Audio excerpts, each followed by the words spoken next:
شعبان کی 15ویں شب 2 رکعت نماز پڑھنی ہے۔ ہر رکعت میں سورۃ فاتحہ کے بعد آیت الکرسی 1 مرتبہ، سورۃ اخلاص 15 مرتبہ پڑھ کر سلام کے بعد درود شریف 100 مرتبہ پڑھ کر ترقی رزق کی دعا کرنی ہے۔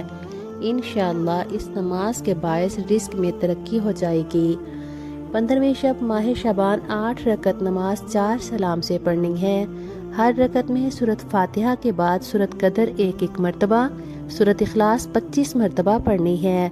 واسطے مغفرت گناہ یہ نماز بہت افضل ہے۔ انشاءاللہ اس نماز کے پڑھنے والے کی اللہ تعالیٰ بخشش فرمائے گا۔ 15ویں شب کو 8 رکعت نماز 2 سلام سے پڑھیں۔ ہر رکعت میں سورۃ فاتحہ کے بعد سورۃ اخلاص 10 مرتبہ پڑھیں۔ اللہ تعالیٰ اس نماز کے پڑھنے والے کے لیے بے شمار فرشتے مقرر کرے گا جو اسے عذاب قبر سے نجات کی اور جنت میں داخل ہونے کی خوشخبری دیں گے۔